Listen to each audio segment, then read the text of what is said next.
I never thought I'd be one of those Reddit guys posting a story about my wife cheating, but here I am.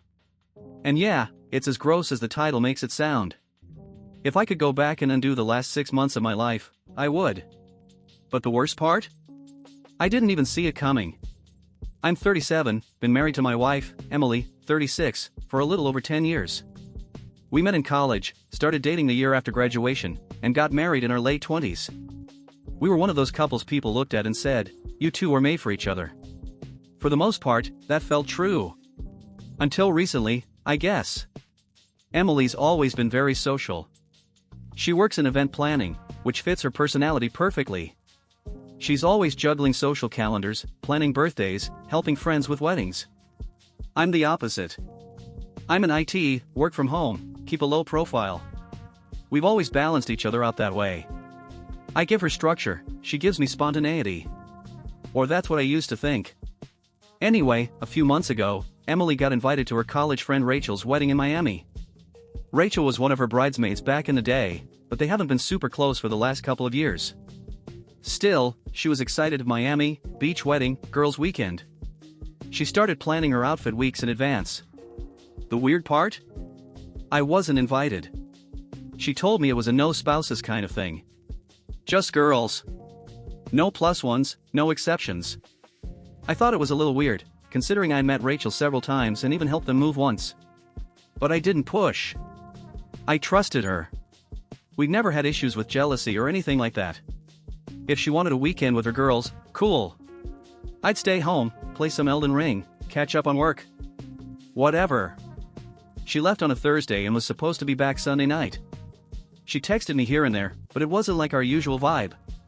Normally we're always sending memes or dumb updates. But during this trip, she was too busy.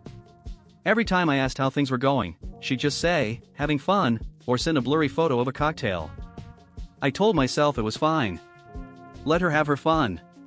When she got back, I noticed she was different. At first I chalked it up to travel exhaustion. She looked tired, kind of withdrawn. She unpacked quickly and went straight to bed. Didn't really tell me any stories about the trip. That was red flag number one. Emily lives to talk about her friends' drama, and weddings are like her Super Bowl. But she just said, it was fine, and moved on. Over the next week or so, things got weirder. She was glued to her phone, and when I walked into the room, she'd flip it over. She started going to bed earlier than usual. We stopped having sex, which wasn't that unusual. Life gets busy, but it was the sudden drop that fell off. I'd try to initiate, and she'd say she was bloated or not in the mood. Again, I told myself it was probably just post-travel stuff. Maybe she caught something or was stressed from work. Still, the gut feeling didn't go away. I started noticing small things. She changed her phone password. She moved her purse from the entryway to the bedroom and kept it zipped up. She started taking longer showers. All the cliché signs, I know, but when it's your own life, you don't want to believe it. You just hope you're imagining things. Then came the conversation that really messed with my head. We were having dinner, and I casually brought up our summer plans, specifically, a friend's wedding in July. She looked up and said, "You're not seriously still expecting us to go to that together, are you?" I blinked. Why wouldn't we? She backtracked quickly, said she was just tired and didn't mean it that way. But the damage was done. I could feel something shifting. Like she was pulling away, even though I was still standing right next to her. I wish I could say I confronted her right then. I wish I had the balls to ask, "What's going on?" But I didn't. Instead, I retreated. I went back to work, back to gaming, back to pretending everything was fine. Because if I said it out loud, if I asked, then I'd have to deal with the answer. And deep down, I already knew I wouldn't like it. The next chapter of this story starts with a very painful discovery. And yeah, it's about to get a whole lot worse. About 2 weeks after Emily got back from that wedding, I started feeling off. At first, it was just a weird itch. I brushed it off as irritation from a new body wash or something. But it didn't go away. Then came the burning sensation. I knew something was wrong. I just didn't want to admit to myself what it could be. Still, I made a doctor's appointment. I'm a grown man. I wasn't going to Google symptoms and drive myself nuts. I wanted facts. I figured maybe I had a UTI, rare for men, sure, but not impossible. I didn't tell Emily. Honestly, I didn't want to freak her out if it turned out to be nothing. And deep down, I was scared of what it might mean if it turned out to be something. The doctor did the usual stuff, asked about symptoms, sexual history, recent activity. I told him I've been married for 10 years, monogamous the whole time, and haven't had sex outside my marriage. He nodded, said they'd run some tests and get back to me. 3 days later, I got a voicemail. Positive for chlamydia. I sat there in my car outside the pharmacy, just stunned. I played the message 3 times to make sure I heard it right. Chlamydia. The thing you get from unprotected sex. The thing you don't get in a faithful, monogamous marriage. I texted Emily and told her I needed to talk to her that night, no excuses. She tried to brush it off, I've got a client dinner, can it wait? But I insisted. She came home late, smelling like wine, her makeup half smudged, and dropped her purse on the floor like she was already exhausted by whatever this conversation was going to be. I went to the doctor, I said. My voice was flat. I wasn't yelling. I wasn't emotional. I was just done pretending. She blinked. Okay? I tested positive for chlamydia. Her face went pale. Not shocked pale. Oh shit pale. What? She said, like she didn't hear me. I have chlamydia. So unless I somehow caught it from my office chair, you want to tell me what the fuck is going on? And right then, I saw it. That moment of panic. She wasn't confused. She wasn't surprised. She was caught. And her brain was scrambling for an angle. Are you accusing me of something? She snapped. I'm accusing you of giving me an STD, I said. Unless you've got another explanation. She stood there, arms crossed, jaw tight. Well, I haven't been with anyone else. So you think I have?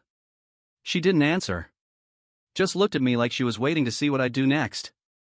I've never cheated on you, I said. Not once. And unless you've been dipping into the hotel staff in Miami, there's no way I got this from anyone else. She rolled her eyes. Rolled her eyes. This is ridiculous, she muttered, turning away. I laughed. Not because it was funny. Because it was so absurd. My wife cheats on me, gives me a goddamn STD, and acts like I'm the one being dramatic. I want you to get tested, I said. Now. I don't have anything. You don't know that. She hesitated. That was all I needed. That tiny pause. The hesitation that said more than any lie ever could. I'll go tomorrow, she said quietly. The next day she claimed she went. I asked to see the results. She got defensive, said I was invading her privacy. That I didn't trust her. That we had bigger problems than test results. That's when I knew. She wasn't just hiding something. She was protecting it. She didn't want me to see the truth in writing. I started putting together the pieces. Her sudden coldness. The flipped phone. The tension. The way she didn't want to talk about the wedding. It all clicked. It wasn't just one mistake. It wasn't just a bad decision in a drunken moment. Something broke between us, and she was pretending it didn't matter. I slept on the couch that night. Not because we had a fight. Because I couldn't stand to be in the same bed with her. I kept playing the voicemail from my doctor over and over in my head like a chorus I couldn't turn off. Chlamydia. Over and over. Like a drumbeat announcing the end of something I thought was unbreakable. I started going through her social media. She'd posted barely anything from the trip.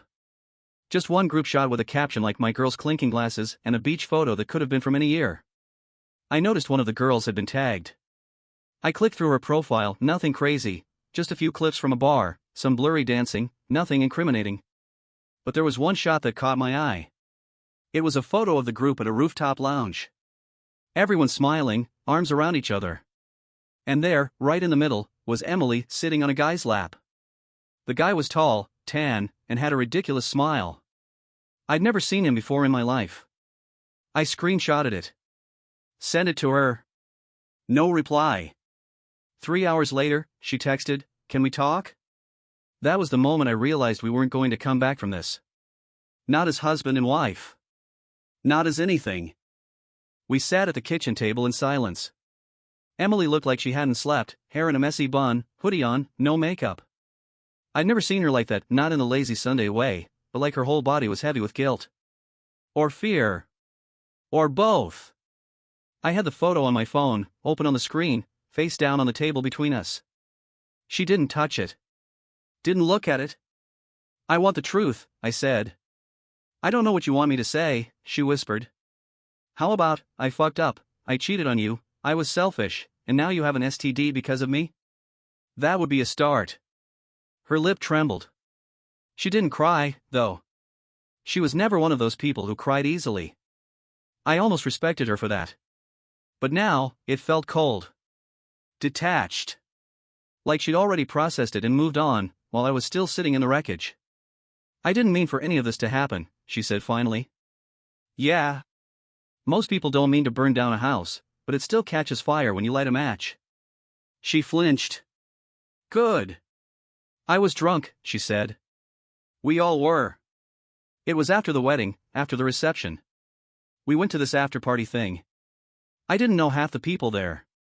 And this guy, he was just there. I don't even know his name. I stared at her. You don't know his name? She shook her head slowly. I didn't plan it. It wasn't some romantic thing. It was stupid. And I hate myself for it. That's when the tears started. But I didn't feel sympathy. Not this time. You didn't plan it, but you still had unprotected sex with a stranger? I asked. I was drunk. Not that drunk. You made it back to the hotel, back on the plane, back home. You remembered how to lie to me every day since. She covered her face with her hands and exhaled hard, like she'd been holding her breath for 2 weeks. Like it was a relief to finally stop lying. I didn't know I had anything, she said. That's not the point, I snapped. The point is, you cheated. And you lied. 4 weeks. You let me think I was crazy. I didn't know how to tell you. I thought it would ruin everything. It did. That was the moment her tears stopped. She looked at me like I'd stabbed her in the chest. So what now? She asked. I don't know, I said. And I didn't. Part of me wanted to scream, throw things, demand a divorce on the spot. Another part wanted to rewind life 2 months and pretend none of this ever happened. I left the house that night. I packed a bag, grabbed my laptop, and drove to my brother's place across town. I didn't explain everything to him, just said Emily and I were having problems and I needed a few days. He didn't push. Those few days turned into a week. Emily called, texted. I ignored most of it. I couldn't hear her voice without getting angry. Couldn't read her apologies without imagining her on some rooftop, drunk and grinding on a stranger. Then she sent me something different. Not a message. A photo. It was the test result from the clinic. Positive. Chlamydia. No caption. No explanation. Just proof. I stared at it for a long time. I didn't feel vindicated. I didn't feel justified. I felt sick. Because it was real now. No more denial. My wife cheated. Gave me an STD, lied. Gaslit. Hid. And now I had to decide what the hell to do with that information. We met again that weekend. This time at a park, public place. I didn't want to be near our house. Too many memories there. She looked worn out. I probably did too. I'm sorry, she said again, for the 100th time. I never wanted to hurt you. Intent doesn't erase impact, I said. You still did what you did. I know. I'm not asking for forgiveness. I don't know. I didn't want to throw away 10 years over one stupid night. You threw it away the moment you decided to protect yourself instead of being honest. She didn't argue. Just nodded. And for the first time, I saw something in her that wasn't defensive, or manipulative, or scared. I saw regret. Not enough to fix anything. But enough to feel like she knew what she'd done. I asked her straight, is there anyone else? No, she said. It was just that night. I swear. I believed her. Not because I trusted her. But because I didn't think she had the energy to keep lying. We sat in silence for a while after that. Watching a dog chase a tennis ball. Watching people jog past like the world hadn't just ended for us. Eventually, she asked, are we done? I didn't answer. Because I didn't know. It's been 3 months since the divorce became official. Some days it feels like a lifetime ago. Other days I still catch myself listening for the sound of her keys in the door. That phantom familiarity never really leaves you. I'll be watching TV, and for a second I'll glance at the door expecting her to walk in with groceries and some dumb story about the guy at Trader Joe's. Then I remember, she doesn't live here. She's not coming back. That door stays closed. The apartment doesn't feel like a punishment anymore. At first, it did. Cold floors. Blank walls. Silence that felt like judgment. I lived like I was squatting in someone else's life. But over time, I started to settle in. Bought some actual furniture.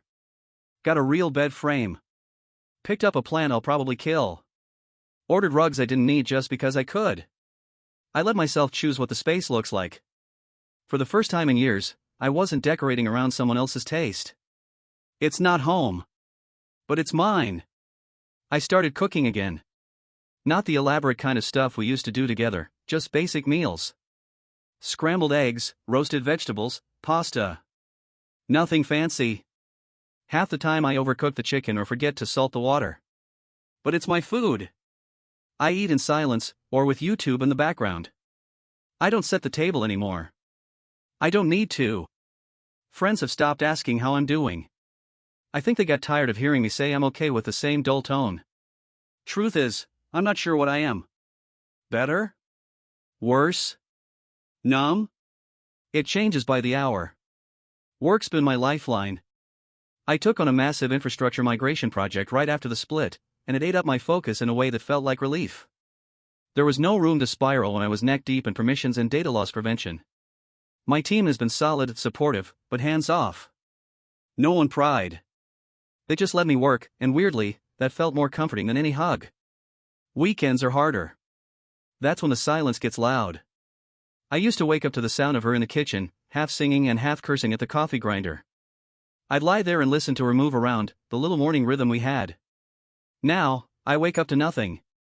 Just the low hum of the fridge. Some mornings I scroll through old photos, not because I miss her, but because I miss the life. The version of it I thought we were building. I don't think I ever really hated her. Even after everything. I hated what she did. I hated the lies. But hating her? That's harder. Maybe because love doesn't just evaporate. Maybe because part of me still wants to believe the version of her that sat next to me every Sunday watching terrible crime shows was real. Maybe it was. Maybe both versions were. The betrayal didn't kill me. But it changed me. I'm not the same guy who used to assume the best in people. Now I notice everything. Every pause in a story. Every time someone flips their phone screen down. Every skipped detail. It's not paranoia, it's self-preservation. I went to therapy alone for a few weeks after the divorce.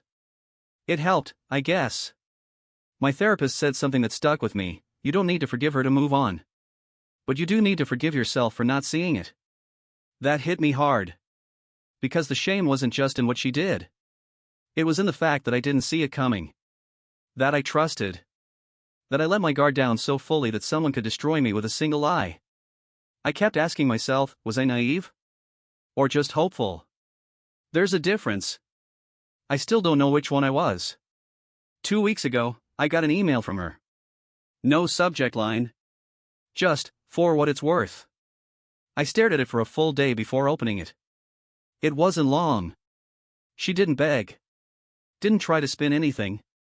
She said she wasn't writing to get me back. She knew we were done. She said she just wanted me to know she thinks about me every day.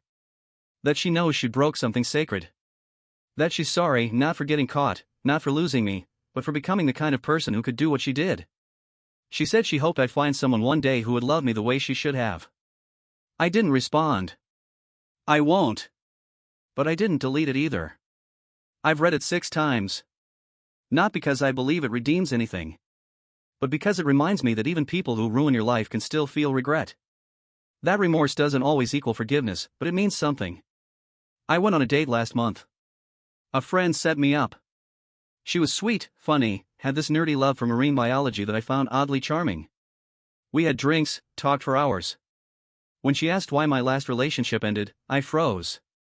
I said, "I'm not ready to talk about it yet." She nodded.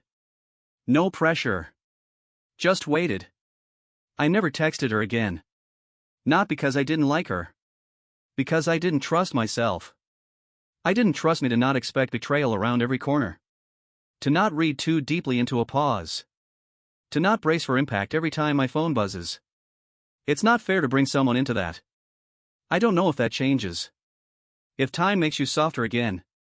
Or if it just makes you better at hiding the armor. There's a box in my closet. Tucked way back. Inside are a few things I didn't throw out. A photo booth strip from a wedding where we couldn't stop laughing. A note she left me once when I was sick, just a post-it that said, "You're my favorite human." A card from our first anniversary, where she wrote in tiny print around every corner of the page. I haven't opened the box in weeks. But I haven't thrown it away either. Maybe I'm waiting for something. Maybe I just don't want to forget I once believed in something that hard. Some nights, when the apartment is completely quiet and the glow of the streetlight hits just right, I lie there and wonder, if she'd told me the truth right away and no lies, no cover-up, could I have forgiven her? I don't know. And I think that's the part that haunts me most. Not what happened. But not knowing if I could have chosen grace. Maybe that's what healing really is. Not forgetting. Not even forgiving. Just learning to live with the uncertainty. I didn't go back home after that park conversation.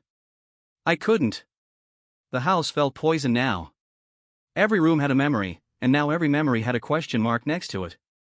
I stayed with my brother for another 2 weeks. I told my boss I needed personal time.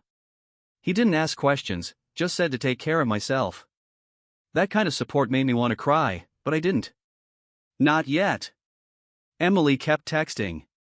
Morning, night, sometimes in the middle of the day like she forgot we were in crisis. Some messages were long and emotional. Some were weirdly normal, "Don't forget your dentist appointment is next week, you left a charger here." I didn't answer any of them. I read them all, though. Every word. Trying to figure out if they meant anything. They didn't. I couldn't stop asking myself the same question: if I hadn't gotten tested, if I hadn't found out, would she have ever told me? And the answer was probably no. That's what hurt the most. Not the sex. Not the lie. The silence. The months she would have just kept going, pretending like we were still us. Eventually, she asked if I'd come to couples therapy. Said she'd already found someone, that she'd been seeing the therapist alone. She said I didn't owe her anything, but it might help us figure out what came next. I didn't say yes. I didn't say no either. But 3 days later, I showed up. The therapist's office was all beige and soft edges and muted tones. It smelled like lavender and paper. Emily was already sitting on one end of the couch, hands folded in her lap like she was waiting to be punished. I sat across from her, deliberately not next to her. It felt like a performance and I hated that, but I hated not knowing what else to do even more. The first session was awkward. We told our sides. She went first. She cried. She said things like I felt like I was disappearing and I didn't recognize myself that night. I stayed mostly quiet. When I did speak, I kept it cold. Factual. I told the therapist how I found out, how I confronted her, how I packed a bag and left. The therapist asked what I wanted from these sessions. I said, I want to stop being angry long enough to figure out if I can ever trust her again. That wasn't rehearsed. It just came out. But it was true. We kept going. Week after week. Some sessions were uneventful, quiet. Some ended with one of us storming out. I accused her of manipulating me, of dragging this out because she was afraid of consequences. She accused me of being emotionally unavailable for years. That part surprised me. Not because it wasn't true, but because I'd never heard her say it before. She admitted she'd been drinking a lot more than I knew. That night at the wedding wasn't just a fluke, it was part of a pattern. She felt disconnected, numb, lonely. Said it wasn't about sex, it was about feeling invisible. Like she didn't matter anymore. And for a second, I almost felt sorry for her. But then I remembered what it felt like to get that voicemail. What it felt like to sit across from her and hear her admit she had no idea who the guy was. What it felt like to sleep on my brother's couch while our life burned down without me. That empathy didn't last long. Meanwhile, our life outside therapy was frozen. We didn't talk about money or the mortgage. Her stuff was still in the house. My stuff was still crammed into boxes at my brother's. We didn't even discuss how to explain this to friends or family. It was like we were in a holding pattern, circling the wreckage. A couple of friends reached out. The ones close enough to notice something was off. I told two of them the truth. Their reactions were pure shock. One of them said, "She always seems so loyal." Another one said, "You're not seriously leaving over one mistake, are you?" That one stayed with me. One mistake. Like that's all it was.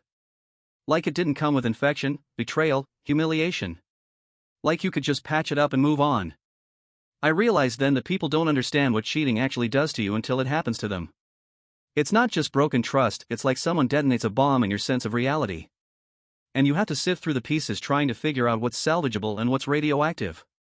One night, after a session where both of us ended up crying, which I hated, by the way, I never cry in front of people, I told her I was done. She didn't beg. She didn't try to bargain. She just nodded, her face crumpling like she'd been waiting for this sentence the whole time. Maybe she had. I filed for divorce the next morning. And that's when things got nasty. At first, she said she wanted it to be amicable.